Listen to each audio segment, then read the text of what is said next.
Alright guys, welcome back to the channel. If you watched my other video, you've seen my durability test on these two light bars, the NiLight and the Auxbeam. So I'm getting ready to install it on our 2014 Toyota 4Runner here in the garage. I just want to go over the parts that I've purchased here. I bought a 9005 plug. This is going to be where I'm tapping it into the high beam. That way I'm going to use a three-way switch. Let me get those out too. Where basically I can turn the light bar on by themselves, or they'll activate with the high beam if I have it in the down position. So that's gonna be a 9005 splitter. This will go into your harness plug from your vehicle. This will go into the 9005 bulb, and this one will go to the light bar feed, which is this one right here. And this is the part number I got for that.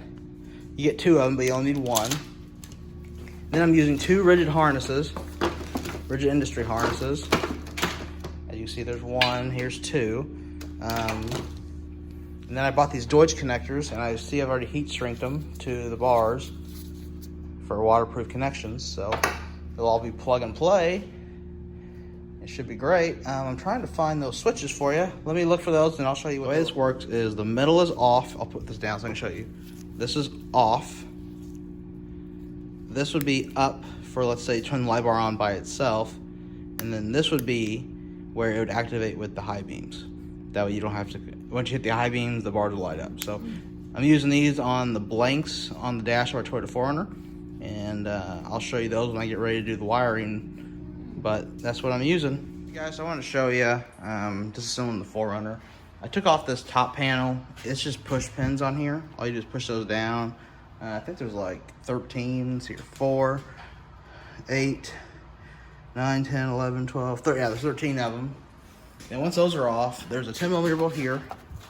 You undo that. There's two push pins. There's a push pin here, right there, push pin here, and there's 4 of them down here. I don't know if you can see. There's right here, 1, 2, 3, 4. And once those are out, on each side of the fender, there's a bolt here, here, here, and I'll show you the other side too. Here, here, and here. And then underneath, let me get my creeper. I'll show you. So when you get underneath here, there's a bolt here, here, here on the driver's side. Then there's one in the middle on the driver's side here, one on the passenger side here. Now the passenger side there's only 2 bolts. There's one here and one here. So I'm gonna go ahead and disconnect the fog lights, and then the bumper's ready to come off, and I'll show you guys what it looks like with the bumper off. Here are the CaliRaised brackets. As you can see, you can fit different light bars here. We're gonna do 2. This side I cut too much, so if you do this, just make a slit like that. I haven't decided if I want to buy a new radiator shroud or not. CaliRaised actually tells you to take them out completely, so. But yeah, that's what the front of the 4 looks like. Without a bumper. There's the bumper. The passenger side is kind of tricky for the fog light because it's got this thing. So you gotta kind of, let me go around this way. Reach around in there and get the fog light out. But so yeah, ready to mount the light bars onto the 4Runner. So let me get those mounted. I'll bring you back. All right, guys, got the bars on. Here you go. Put the Auxbeam on the bottom, the NiLight on top, because the NiLight's a little bit shorter than the Auxbeam. I don't know if you can see it here. The NiLight's a tad bit shorter.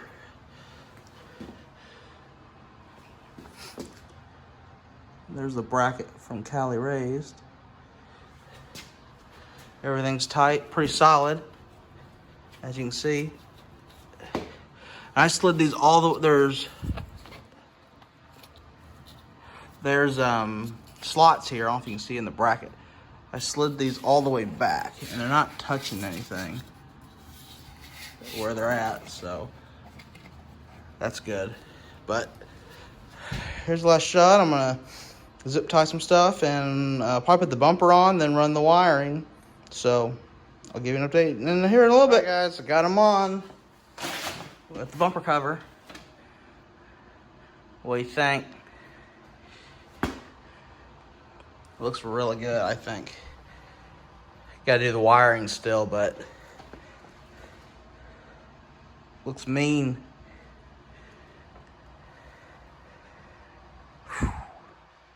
Really impressed. I really thought about just doing one bar, but I think the dual bars makes this look great.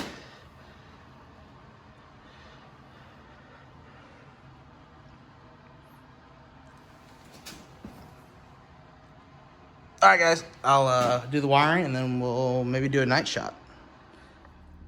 All right, guys, so I got the switches in here. So up is where they come on with the high beams, and then down is where they come on by themselves.